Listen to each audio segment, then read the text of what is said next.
lots of sunlight out today again, which is nice. And what's going on today? It's kind of interesting reading this one, where it seemed like at first it was just, I guess, a regular drone footage of people capturing things like wildlife.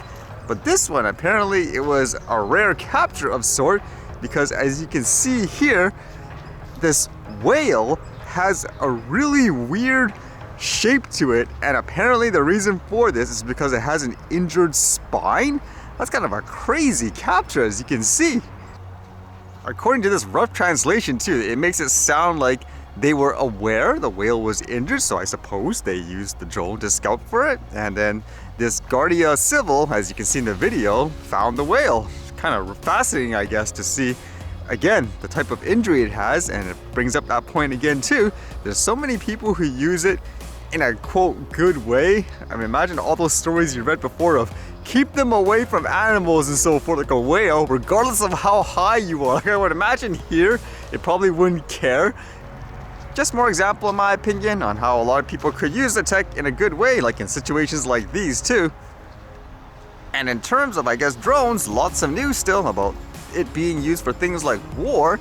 Companies, I guess, selling a lot of the items, but how about this one? It's kind of interesting to think about too, where this one talks about places like China selling a lot of drones to Russia, and it says China sells over $12 million US worth of drones to Russia in a year.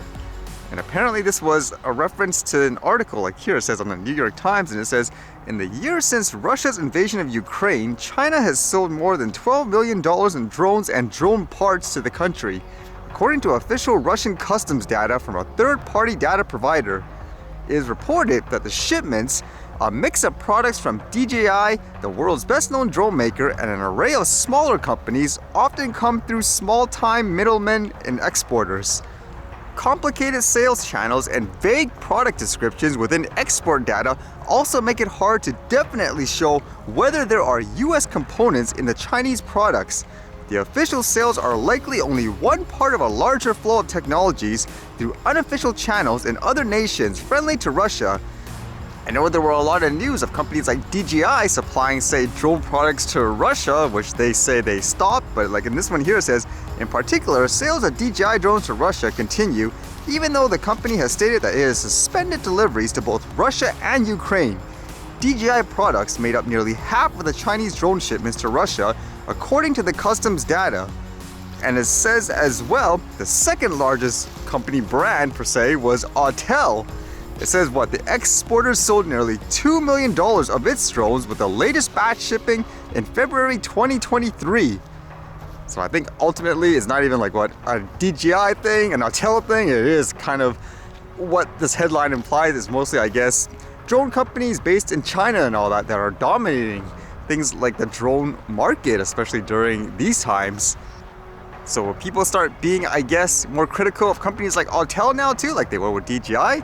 Interestingly enough, it says here on its website, the company advertises sales to United States police forces. A DJI spokesman said the company could find no record of any direct sales to Russia since the 16th of April 2022, and it will investigate other firms that appear to be selling to Russia.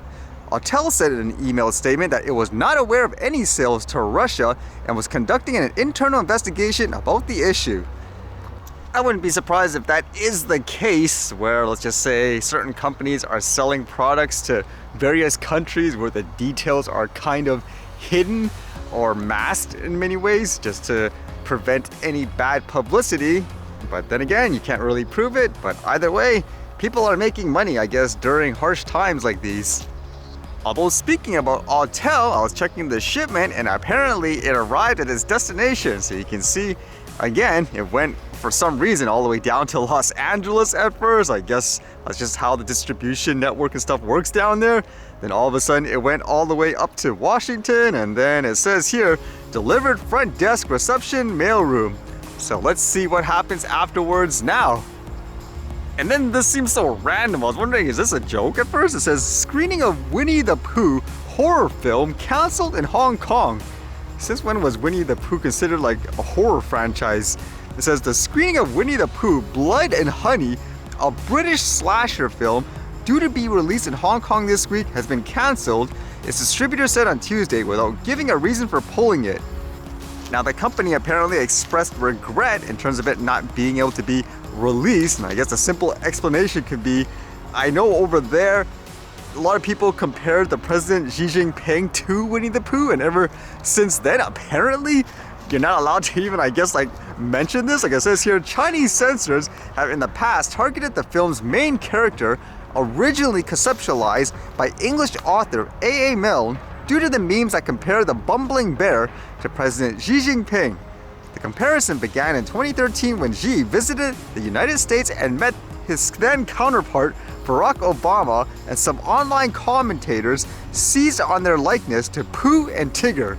Some people have used the image of Pooh to signal dissent. I guess, yeah, there's a possibility that's the case, but again, it just seems so random, especially with the fact that it was a quote horror film as well.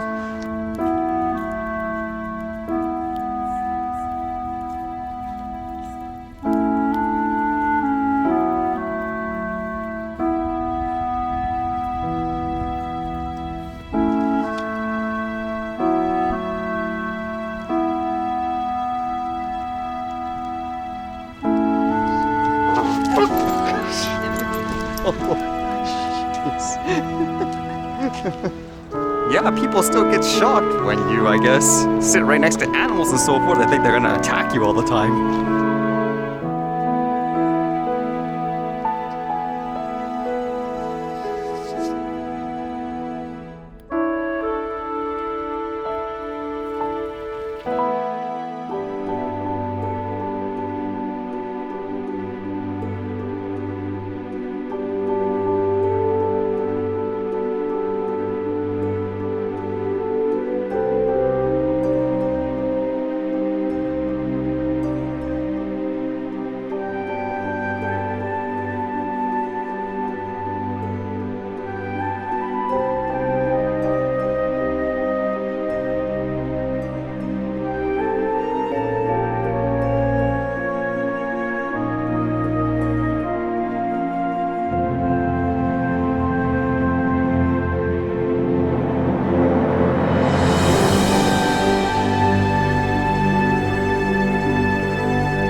Alright, see you guys later.